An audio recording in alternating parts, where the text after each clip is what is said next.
Gloire à Dieu. Kikono mawo. Genèse, Genèse zimba. chapitre 1er, verset 27. Tanu konto afokwa tonu kunwego. Dieu créa l'homme à son image. Mau tak betoro akpajire tome. Il le créa à l'image de Dieu. Etedo akpajire mau tome. Il créa l'homme et la femme. Ekasunu koto nyonunpo. Amen. Amen. Nous sommes créés à l'image de Dieu. Etamido akpajire mau tome. Nous sommes créés à l'image de Dieu. Etado mau si akpajire me. Nous sommes l'image de Dieu, cela veut dire que nous avons les mêmes composantes que Dieu. Mindo akpajire mau tome ontimento indo mindo ndo po le ha mau. C'est la dimension qui change. Amwa tapi blo we konfopo. Mais la dernière partie de ce verset dit, il créa l'homme et la femme. We force akpa we godo eta sunu poto nyonunpo. Il créa l'homme et la femme. Eta sunu poto nyonunpo. Si vous prenez cette dernière partie, Nous mise akpa we gudo to ene o. le mot hébreu qui a été traduit par homme et la femme, homme, le mot homme qui est là, Hokbede sando ebrugbe me lobo do sunu we o. c'est le mot zakar. Ewen zaka. Le mot zakar. Zaka. Je voudrais que vous notiez ce premier mot. Ncho lobo nu mini wula we o. Zakar veut dire un mâle. Zaka timenton En parlant du sexe, le sexe mâle. Nous nando asu poto asipo asu hodo we di. Donc zakar, ça veut dire un homme mâle, masculin. Kun zaka o beto sunu hodo we di. Amen. Amen. Mais ça veut dire également un enfant. Timenton we go ewele ven ovi. Ça veut dire quelqu'un qui n'est pas mature. Me mako zinyaye. Donc quand Dieu a créé l'homme et la femme, Le zakar, il est à l'état d'immature, à l'état d'enfant. Donc il y a beaucoup d'hommes zakar. Le zakar ne définit pas par l'âge, mais la nature d'immaturité. Amen. Amen. Et nous allons voir un autre verset. Genèse chapitre 2, verset 24. Genèse chapitre 2, verset 24. C'est pourquoi l'homme quittera son père et sa mère et s'attachera à sa femme et ils deviendront une seule chair. C'est pourquoi l'homme quittera son père et sa mère et s'attachera à sa femme et ils deviendront une seule chair. Ici, nous voyons encore le mot homme. Mais le mot qui est traduit par homme ici, c'est le mot ish. Pourtant, c'est homme que nous voyons dans les deux versets, dans les deux passages que je viens de lire. Mais le mot hébreu qui a été traduit par homme dans ce verset, c'est le mot ish. C'est toujours une personne de sexe masculin. Mais ici, on parle de champion, un champion. Ish veut dire un champion, un homme puissant, un époux, un intendant, un responsable, un homme de valeur. Tout à l'heure, nous avons vu Zakar, qui est toujours homme, qui est immature. Mais ici, nous voyons Ish, qui est toujours un homme de valeur, un époux. Il faut être Ish pour quitter son père et sa mère et s'attacher à sa femme. L'homme Zakar immature ne peut pas quitter son père et sa mère et s'attacher à sa femme. Et ce matin, je veux parler aux hommes Ish. Je veux parler aux hommes matures. Je veux parler aux pères. Et nous allons voir ensemble quelles sont les caractéristiques d'un homme Ish. Quelles sont les caractéristiques d'un homme mature. Quelles sont les caractéristiques d'un homme de valeur? Parce que ce matin, nous célébrons les hommes, les pères. Nous voulons célébrer les vrais pères. Parce que être père, ce n'est pas juste donner la vie. Ce n'est pas seulement donner la vie biologique, mais ça va au-delà en termes de responsabilité devant Dieu. Un père est un bâtisseur de destinée. Un père est un bâtisseur de la nation. Un père est un contributeur au développement d'une nation. Parce que quand Dieu veut bénir une nation, il le commence toujours à part un homme, un père. Et dans la Bible, nous voyons la vie d'Abraham comme un père, la vie de Jacob, la vie d'Isaac, la vie de David. Parce que pour avoir une société forte, il faut avoir des familles fortes. Et quand les familles sont fortes, les communautés sont fortes. C'est pour cela que la famille est très attaquée par l'ennemi. L'ennemi sait que s'il détruit la famille, il détruit la destinée et il amène tout le monde dans son royaume. C'est pour cela que je voudrais partager avec vous ce matin 7 caractéristiques. Les caractéristiques d'un père selon le cœur de Dieu. La première caractéristique, un père est un homme choisi pour transmettre des valeurs.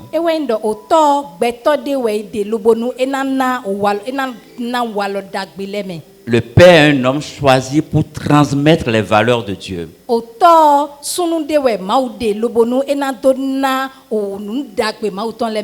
Genèse 18, verset 19.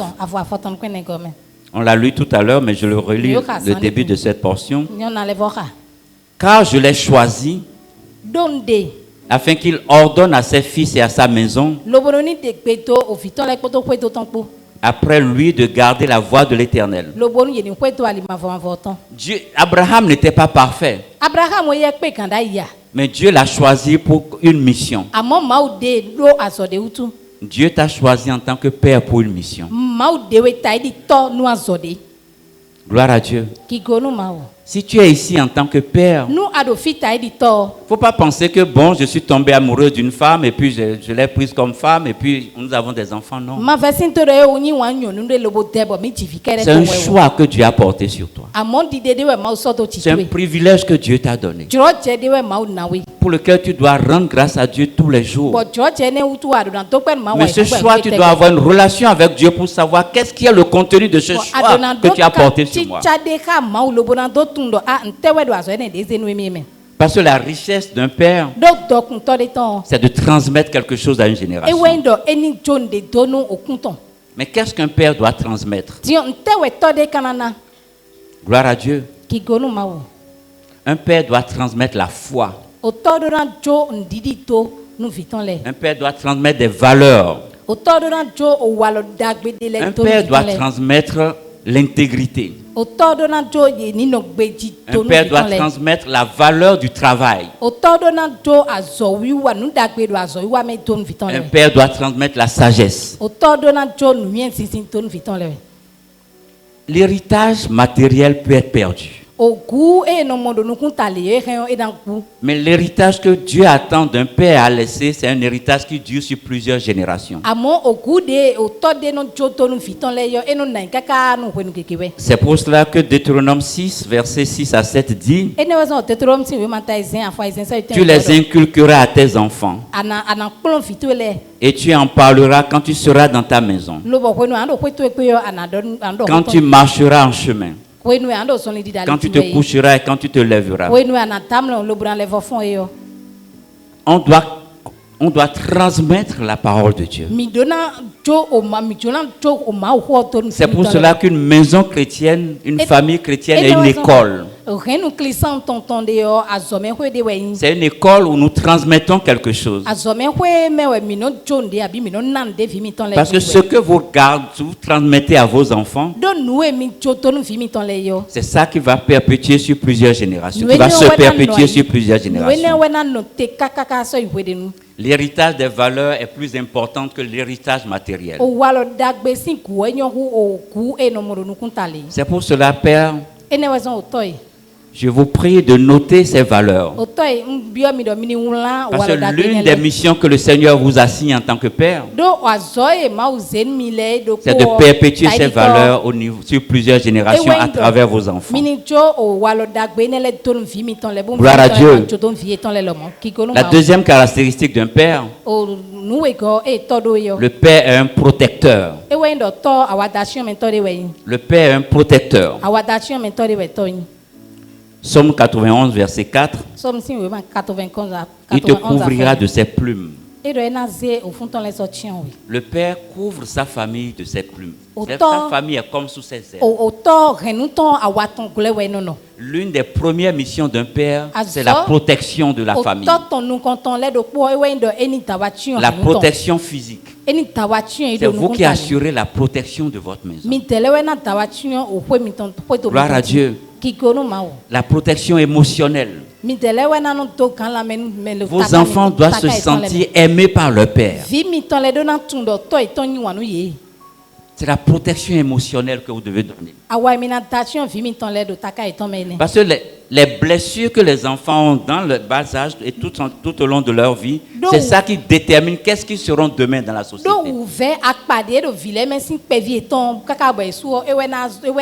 Donc vous devez protéger la vie émotionnelle de vos enfants. Et c'est la responsabilité des pères. Vous êtes le protecteur spirituel de la famille. Vous êtes le premier intercesseur de la famille. Dans Job 1, verset 5, la parole de Dieu nous dit, Job se levait de bon matin et offrait des holocaustes pour chacun de ses fils. Combien de fois vous priez pour les membres de votre famille? Et si j'ai un conseil à vous donner, Père, il faut que vous priez chaque jour pour vos enfants nommément.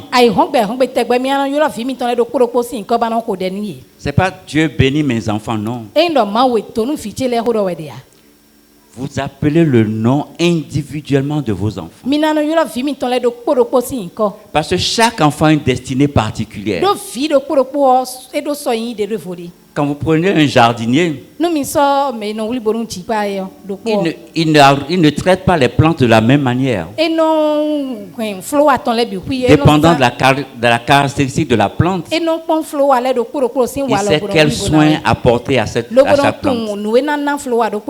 Dieu vous révèle la destinée de vos enfants.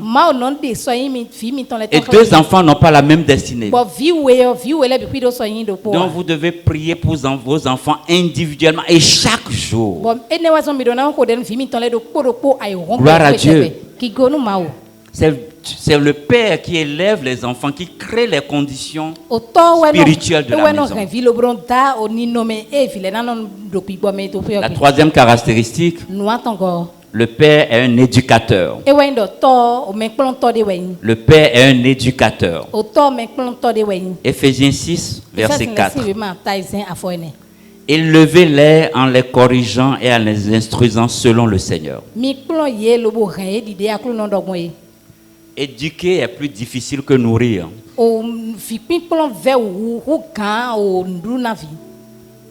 Je me répète. Éduquer est plus difficile que nourrir. Nous voyons beaucoup de pères qui gâtent les enfants de tout ce que les enfants demandent. Mais quand vous regardez l'éducation des enfants, vous vous posez la question s'ils ont vraiment un père. Donc nous devons éduquer les enfants et l'éducation repose sur trois principes. Le premier principe, c'est la discipline. Vous avez la responsabilité de discipliner les enfants. La première chose que vous devez avoir, c'est la discipline. Mais il y a une différence entre la discipline et la violence. Tout en éduquant vos enfants, tout en leur inculquant la discipline, vous devez le faire avec amour. En sachant que vous aussi, vous avez été comme ça. Donc, il y a une grande différence entre la discipline et la violence.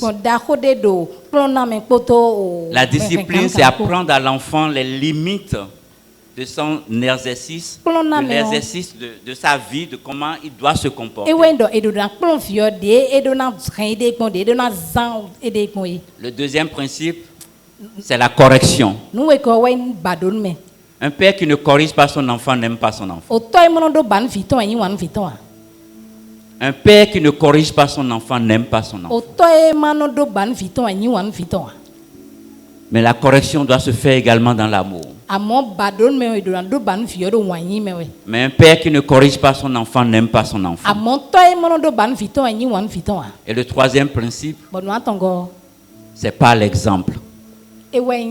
L'exemple. Tout ce que vous apprenez à votre enfant, vous devez incarner ces choses-là vous-même. Vous devez être l'exemple de votre fils.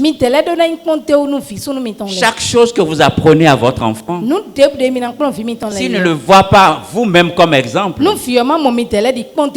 il sera complètement désorienté. Dans la famille, nous devons tout faire pour être l'exemple pour nos enfants. La nation devient forte lorsque les familles deviennent fortes. Et ça commence par l'éducation. L'éducation dans la discipline. Amen. Amen. Gloire à Dieu. Je voudrais que les mamans notent bien ces passages, parce qu'après, c'est eux qui vont être les maîtres pour s'assurer que papa est en train d'appliquer ces principes. Et nous allons en arriver tout à l'heure. Quatrième principe, le père est un bâtisseur de destinée. Le père est un bâtisseur de destinée. Psaume 127, verset 3. Les enfants sont un héritage de l'Éternel. En fait, les enfants ne sont pas une charge. Les enfants sont un don de Dieu. C'est une bénédiction de Dieu. Donc nous devons identifier qu'est-ce que Dieu a mis dans cet enfant qu'il m'a confié. Et c'est notre responsabilité en tant que père de faire rentrer cet enfant dans cette destinée. Donc c'est nous qui devons accompagner ces enfants. Et nous avons quelques exemples bibliques qui nous montrent cet exemple, qui nous montrent ce principe. Isaac a béni Jacob. Jacob a béni ses 12 fils. Et David a préparé tout ce qu'il faut pour Salomon pour qu'il règne après lui. Nous devons identifier quelle est la destinée de cet enfant et l'accompagner pour rentrer dans cette destinée. Mais comment vous allez comprendre et détecter la destinée de vos enfants? Vous devez passer du temps dans la prière, mais également les observer. Parce que chaque enfant a sa caractéristique. Je me rappelle avec mon épouse, nous avons, entre parenthèses, il y a 2 semaines, j'étais venu ici tout seul. Et l'onction était à un niveau plus bas. Mais ce matin, je ne suis pas venu seul. Je suis venu avec mon intercesseur.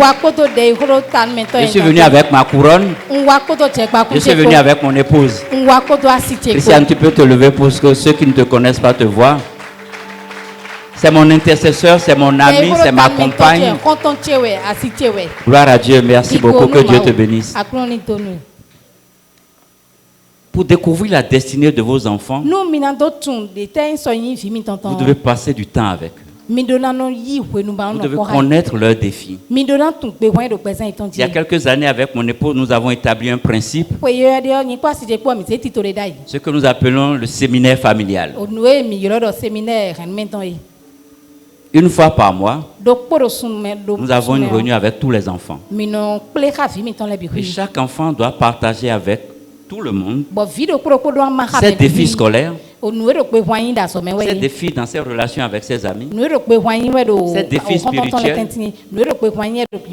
Et nous allons l'écouter, le conseiller. Ses frères et ses sœurs vont le conseiller, vont donner leur avis sur ces défis. Et ensemble, nous portons cela devant le Seigneur. C'est comme ça que vous allez découvrir vos enfants. Quelles que soient vos préoccupations, quelle que soit l'occupation professionnelle, trouvez une fois par mois pour faire une réunion avec vos enfants, pour les écouter, pour les conseiller, pour prier. Ça crée la confiance et ils sont prêts à partager tous les défis avec vous. Et nous avons vu les résultats. Et au moment où nous étions dispersés, chacun est parti de son côté, nous faisons ces réunions en ligne jusqu'à aujourd'hui. Une fois par mois, chacun connaît l'heure et le jour et se connaît là où il est. Et nous tenons la réunion, nous faisons ce séminaire mensuel.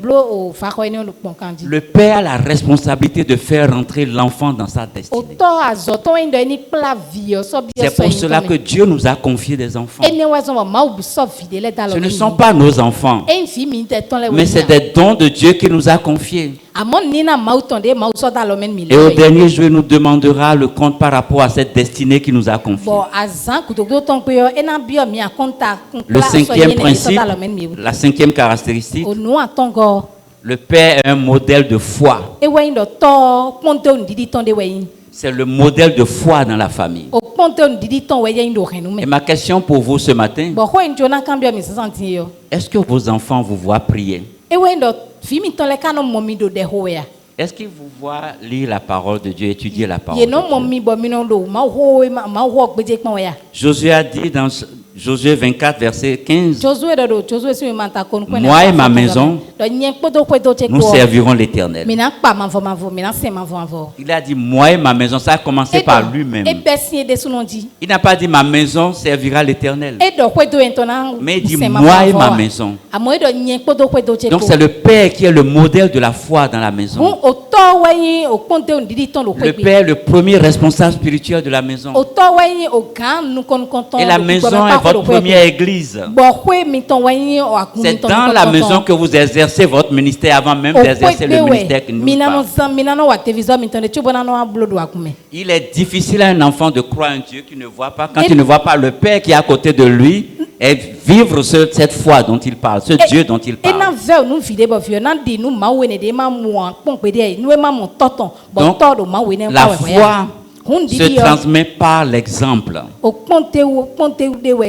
C'est votre attachement à la parole de Dieu. Le temps que vous passez, quand l'enfant ouvre la porte, il voit que papa est en train d'étudier la parole de Dieu. Quand il ouvre la porte, il voit que papa et maman sont en train de prier. C'est ça qui bâtit sa fondation de sa foi. C'est ça qui bâtit sa foi. Donc vous êtes celui-là en tant que père. Vous êtes l'exemple de la foi pour vos enfants. Le sixième principe, le père est l'ombre de Dieu pour la famille. Vous êtes l'ombre de Dieu invisible. Matthieu 7, verset 11. Matthieu 7, verset 11. Si donc, méchant que vous l'êtes, vous savez donner de bonnes choses à vos enfants, à combien plus forte raison votre Père qui est dans les cieux donnera-t-il de bonnes choses? Amen. Dieu se présente comme un Père. Dieu se présente comme un Père. Et le Père dans une famille est le reflet de ce Père. Amen.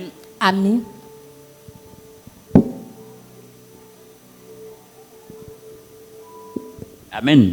Amen. Le Père, dans son amour inconditionnel, a envoyé Jésus-Christ pour nous. Nous étions pécheurs. Mais dans son amour infini, il a envoyé Jésus-Christ. Et il nous a sauvés. C'est le reflet de son amour. Et cet amour que nous devons manifester dans nos maisons, vis-à-vis de notre conjoint, de notre conjointe, vis-à-vis de nos enfants. Ça doit être un amour inconditionnel. Quel que soit ce que cet enfant a fait, à un moment donné, nous devons témoigner de cet amour. Nous devons être justes. Parce que le Dieu que nous servons est un Dieu de justice. Dans la famille, nous devons exercer l'équité dans la famille. Aucun enfant n'est au-dessus de l'autre. C'est pas parce que celui-ci excelle en mathématiques et moi-même je suis mathématicien que l'autre enfant qui ne connaît pas du tout les mathématiques, je dois le traiter différemment. L'équité, parce qu'il a un autre talent, un autre don dans un autre domaine que cet enfant n'a pas. Nous devons savoir pardonner parce que Dieu pardonne. Un père est l'exemple du pardon dans la famille. Et quand vous regardez dans Luc 15, l'enfant prodige, malgré les erreurs qu'il a commises, son père l'attendait tous les jours. Donc vous devez témoigner de l'amour, quelle que soit la bêtise que l'enfant a fait. Un père ne peut jamais abandonner son enfant, quel que soit ce qu'il a fait. Gloire à Dieu. Et septièmement, quel est le plus grand héritage qu'un père laisse à son fils? Le plus grand héritage. Parce qu'à la fin de la vie, le compte en banque n'interviendra plus. Les maisons bâties, parfois même les enfants, le plan que tu avais fait, il y a déjà des plans plus modernes, ils ne veulent même pas habiter ta maison. Mais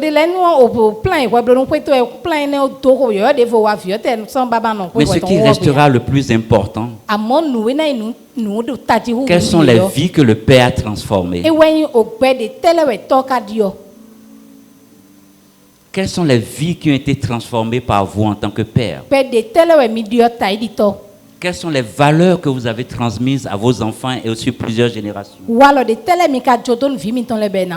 Quelles sont les prières que vous avez élevées pour les enfants, pour votre famille, pour votre nation, pour votre communauté?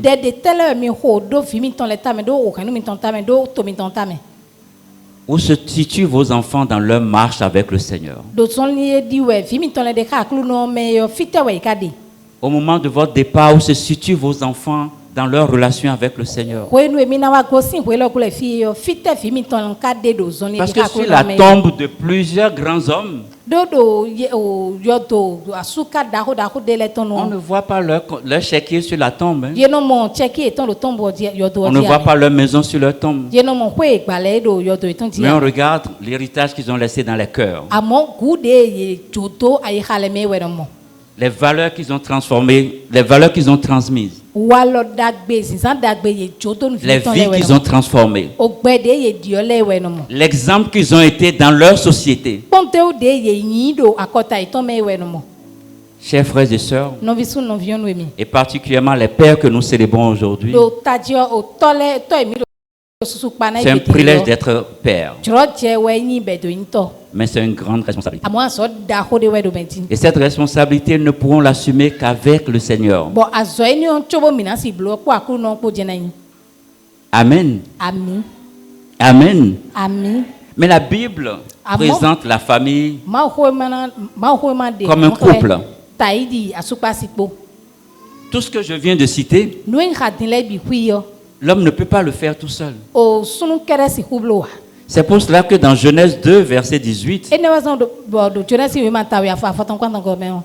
Genèse 2, verset 18, l'Éternel dit: Il n'est pas bon que l'homme soit seul. Il n'est pas bon que l'homme soit seul. Je lui ferai une aide semblable à lui. Toutes les 7 caractéristiques que je viens de citer, aucun homme ne peut l'accomplir tout seul. Parce que même Dieu lui-même a dit, il n'est pas bon que l'homme soit seul.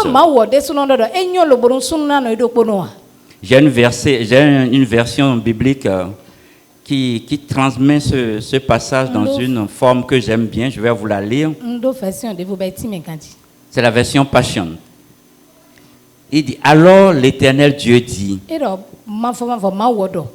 il n'est pas bon que l'homme soit seul. C'est pourquoi je lui ferai une personne qui lui corresponde et qui soit son aide et sa force.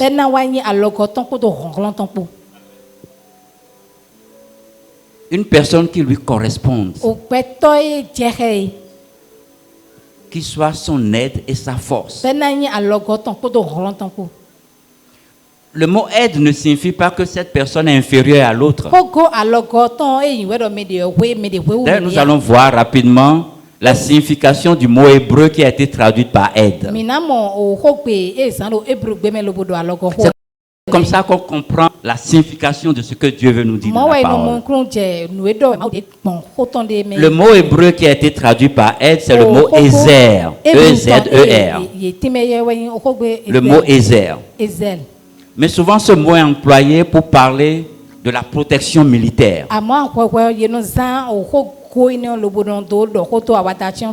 Et vous verrez ce mot utilisé dans le psaume 33, verset 20.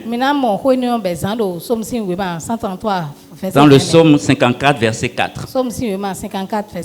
C'est toujours le mot Ezer qui est utilisé.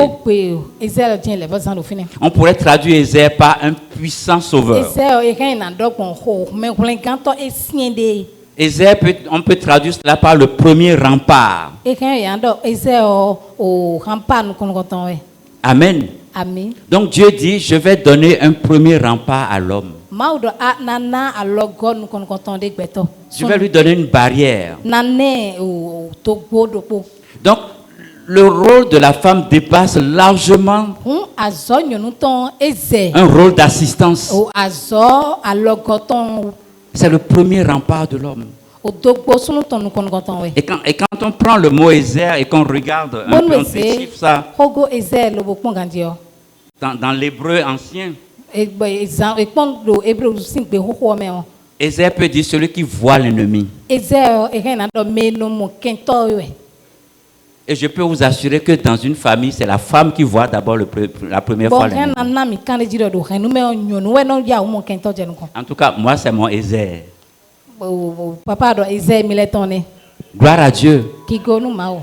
Père, vous ne pouvez pas être de véritable père si vous ne considérez pas votre femme dans sa place que Dieu a mise à votre côté.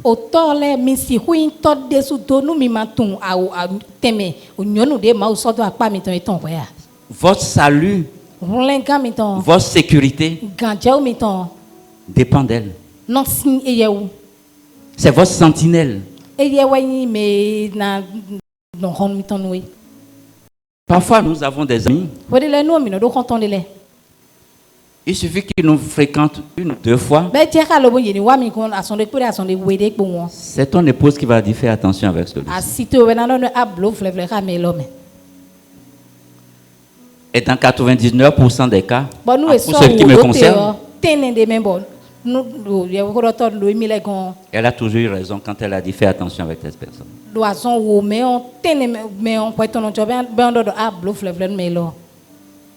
Père ici présent, rendez grâce à Dieu pour la Ezer que Dieu a mise à votre côté.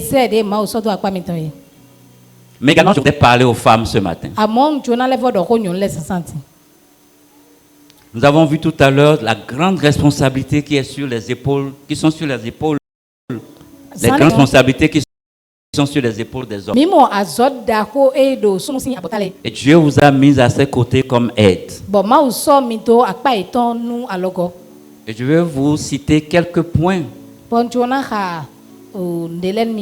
qui vous permettront de les accompagner sur les 7 points que nous avons cités tout à l'heure. Le premier point sur lequel je voudrais attirer votre attention, respecter et valoriser la fonction paternelle.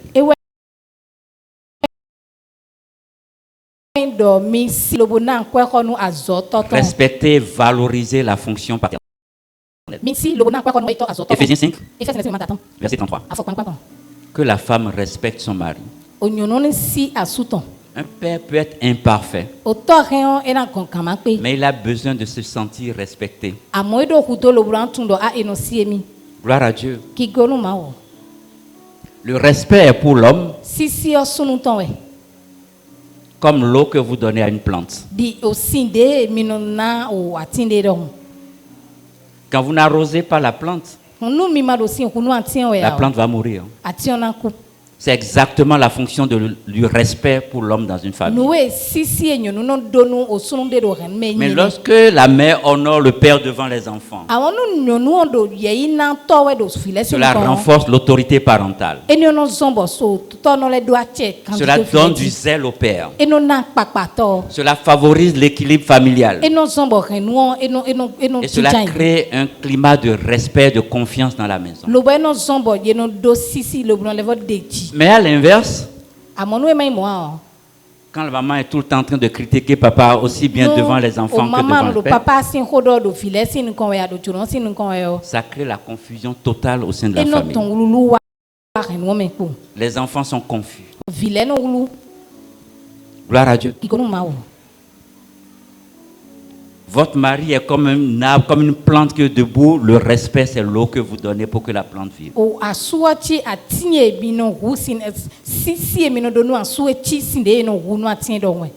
Le deuxième point, priez pour le Père.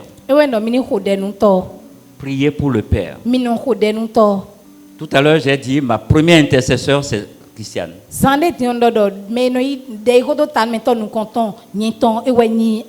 Mais je ne peux pas avoir de l'intercession si je n'ai pas une bonne relation avec elle. Je ne peux pas avoir de l'intercession si je ne lui dis pas la vérité. Gloire à Dieu. Parce que les pères affrontent des pressions économiques énormes. Les pères affrontent des difficultés énormes. Les pères sont soumis à beaucoup de tentations. Ils ont besoin de l'intercession de leur femme. Donc votre deuxième responsabilité en tant qu'époux, c'est prier pour le père. Votre époux doit être votre allié stratégique dans la prière.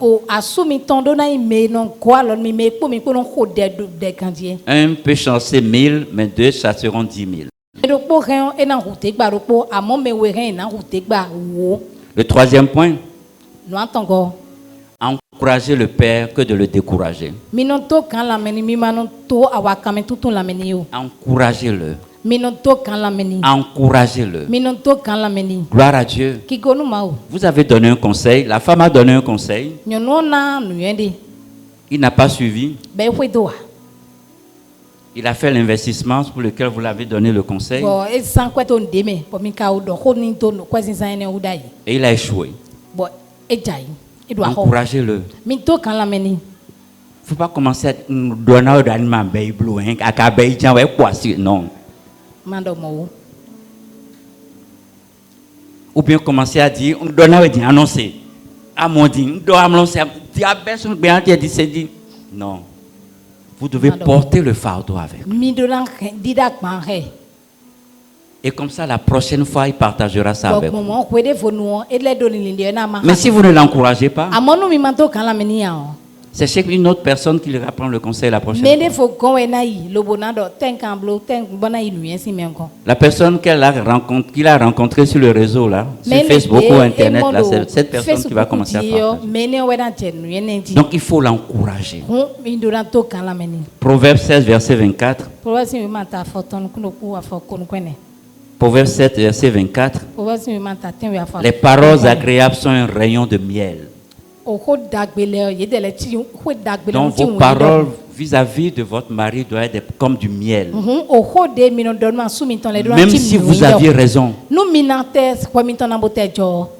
Une épouse sage sait donner des conseils. Mais également, il reconnaît les efforts que fait son mari. Gloire à Dieu. Être père, c'est une grande responsabilité. Il a besoin d'être encouragé. Il a besoin que ceux qui sont autour de lui voient les efforts qu'il est en train de faire.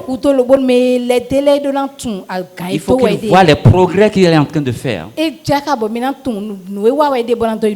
Gloire à Dieu. L'encouragement nourrit le foyer.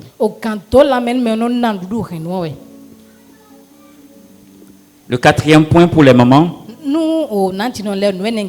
Conduire l'unité éducative.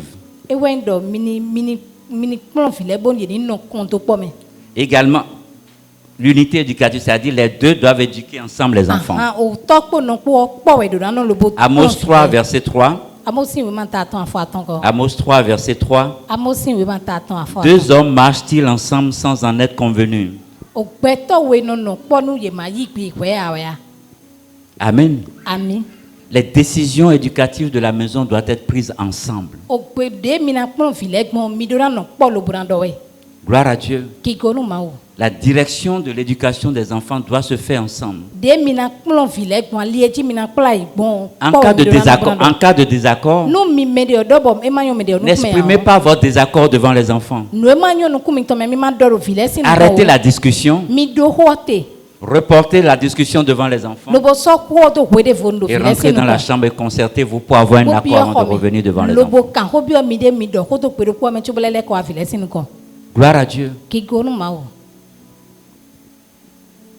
Vous devez avoir une voix commune dans l'éducation des enfants.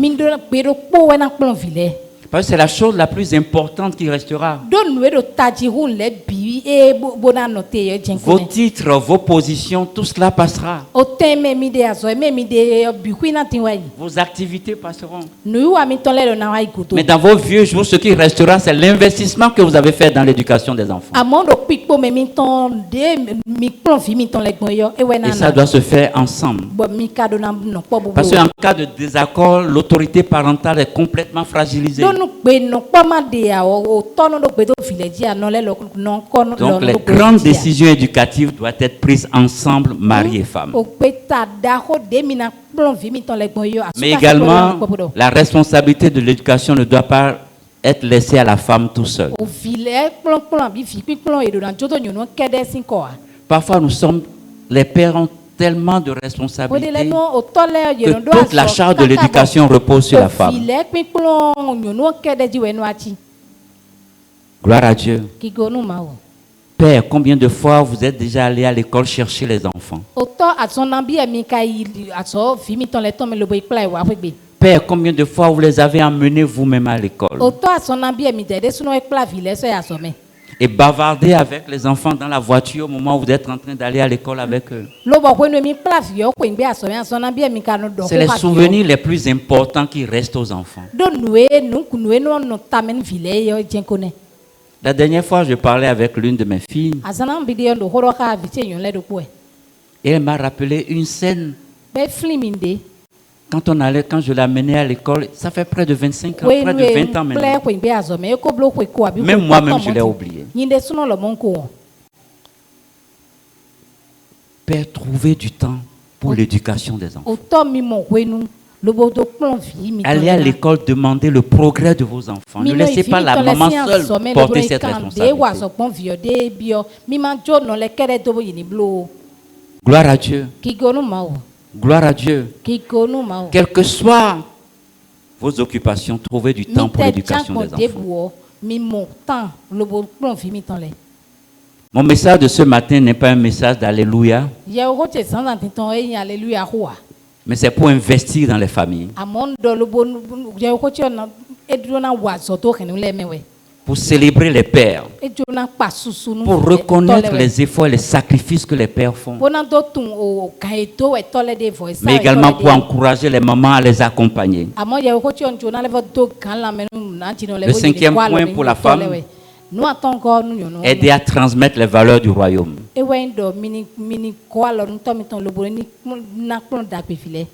Amen. Amen. Les mamans sont plus enclines aux choses spirituelles. Accompagner les enfants dans la prière, dans l'épanouissement spirituel. Nous avons l'exemple de Timothée que vous allez lire dans 2 Timothée 1,5. 2 Timothée 1,5. Quand Paul parlait de Timothée, il a dit la foi sincère qui est en toi, qui habitait d'abord dans ton aïeul Loïs et dans ta mère Eunice. Donc c'est les mamans qui accompagnent les papas à développer les valeurs spirituelles dans les enfants. Et enfin, préserver la paix dans le foyer.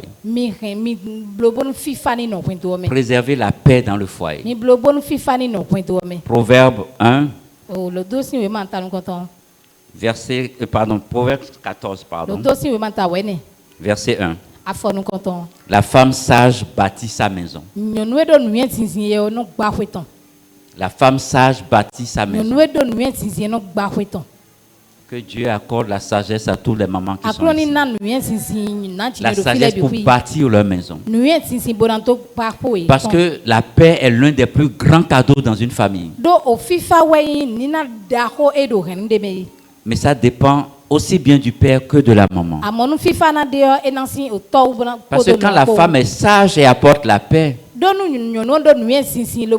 cela ouvre la porte de la bénédiction dans la famille. Cela empêche qu'il y ait des désaccords et des tensions et la gloire de l'Éternel peut descendre dans la maison.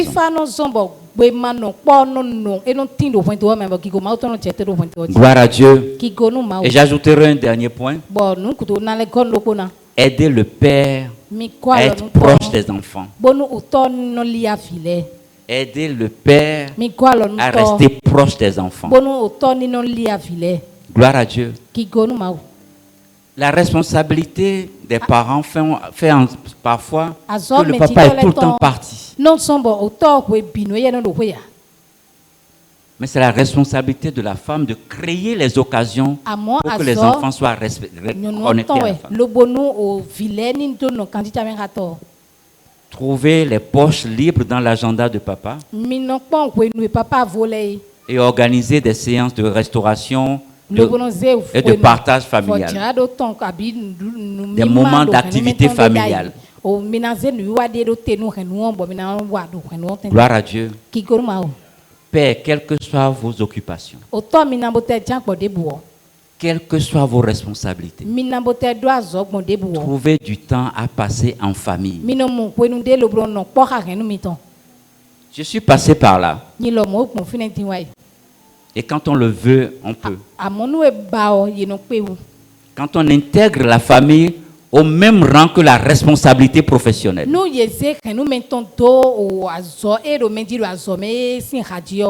Et vous devez intégrer le même respect, mais la même importance à votre vie professionnelle qu'à votre vie familiale.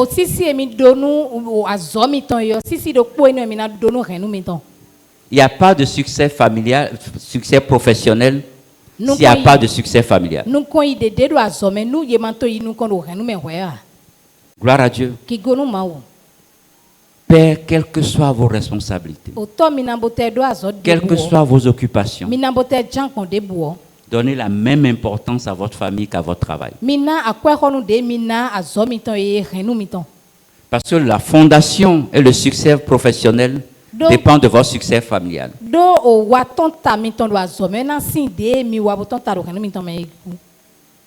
Enfin, aimez le père de vos enfants.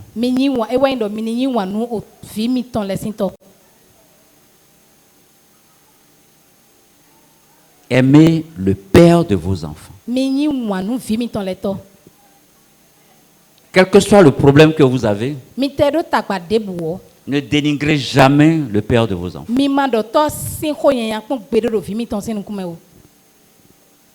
En le faisant, vous êtes en train de détruire la destinée de votre enfant. Mais lorsque les enfants voient le respect, l'affection, la coopération, ils vont transmettre ces valeurs quand ils vont fonder leur famille.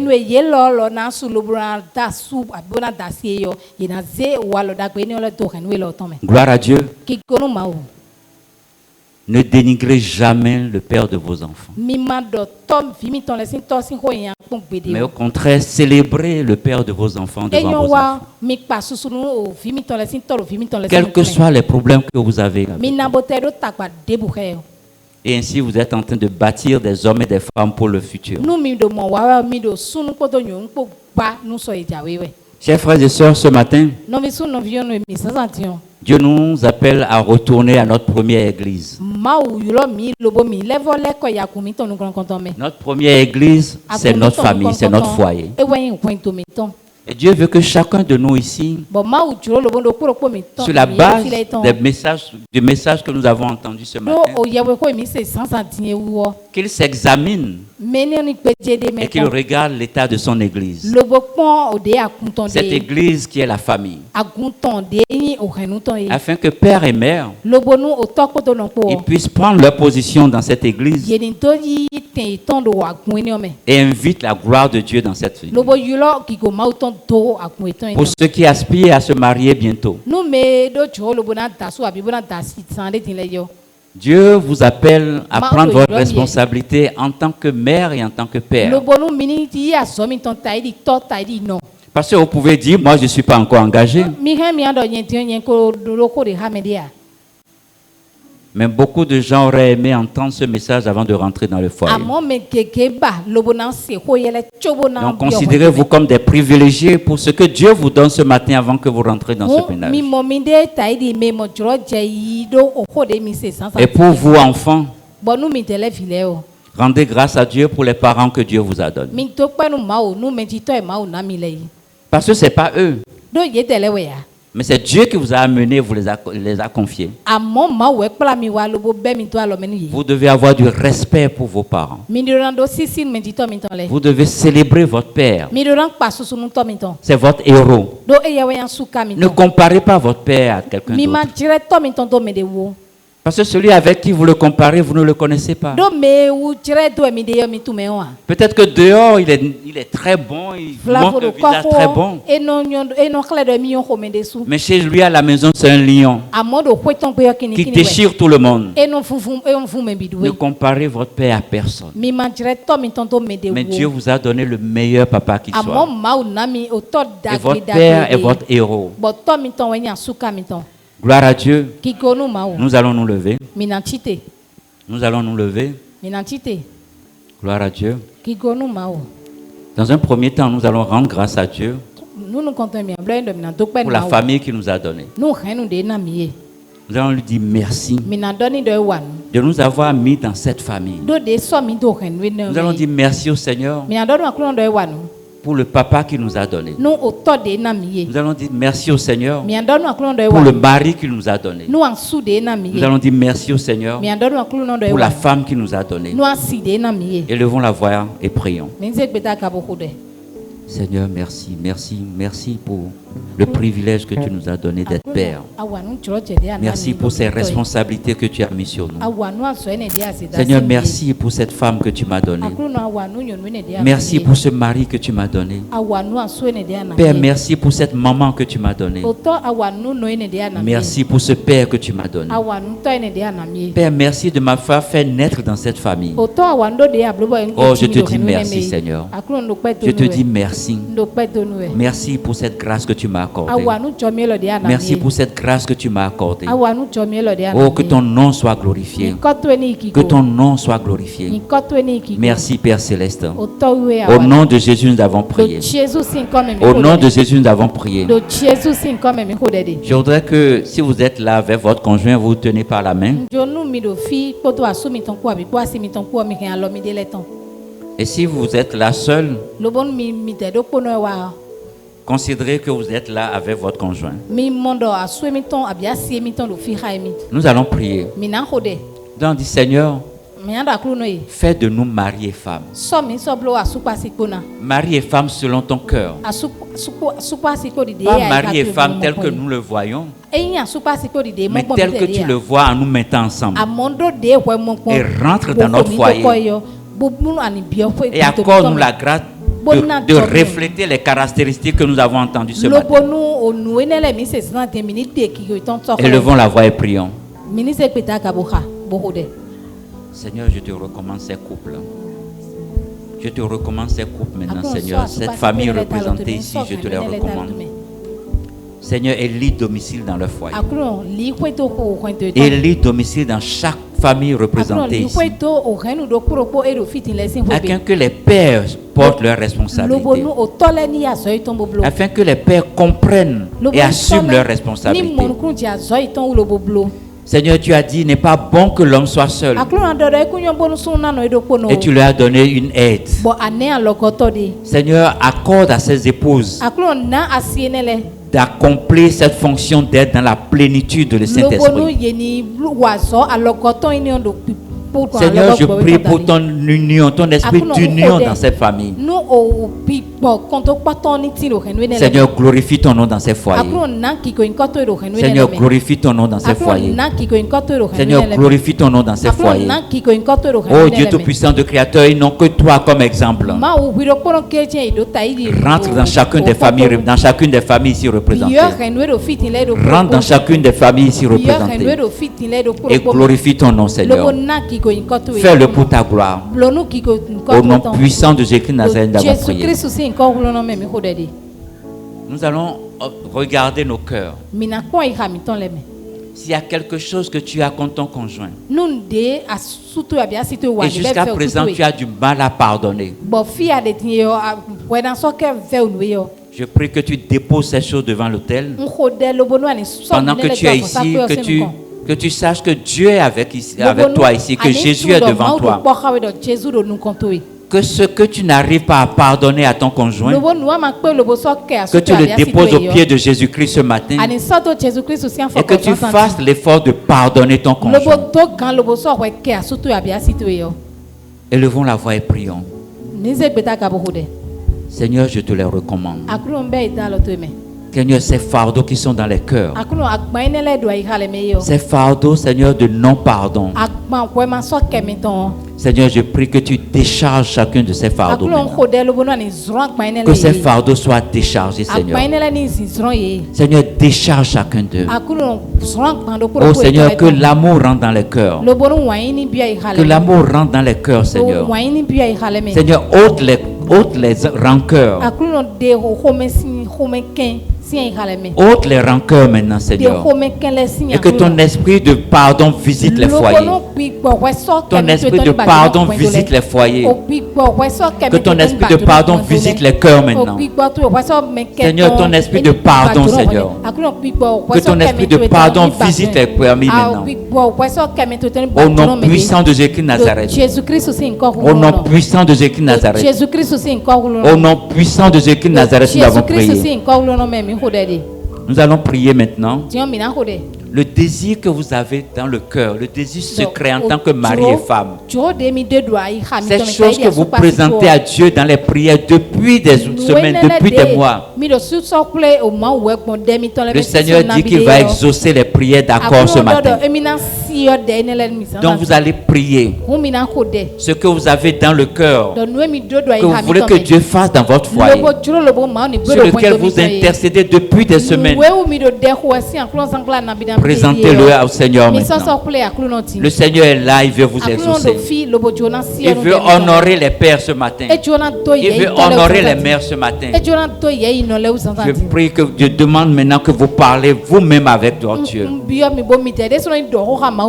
Parlez à Dieu et présentez-lui cette requête personnelle que vous avez pour votre foyer. Ça peut être le défi d'un enfant. Ça peut être le défi scolaire d'un de vos enfants. Ça peut être une maladie dans la famille. Présentez cela au Seigneur ce matin. Il est prêt à vous décharger. Il est prêt à honorer votre prière ce matin. Il veut vous exaucer ce matin. Au nom de Jésus, nous avons prié. Seigneur, nous te rendons grâce. Nous te disons infiniment merci. Merci Seigneur pour ta parole qui est sortie. Merci Seigneur parce que tu as déchiré le voile qui nous empêchait de voir la fonction de Père que tu nous as confiée.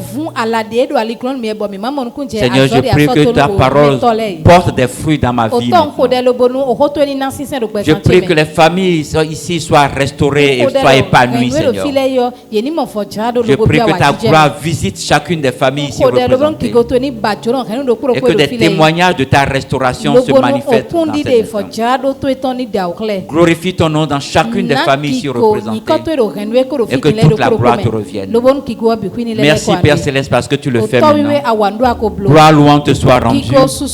Au nom puissant de Jésus de Nazareth, nous avons prié. Amen. Bonne fête à tous les pères et que Dieu vous bénisse. Amen.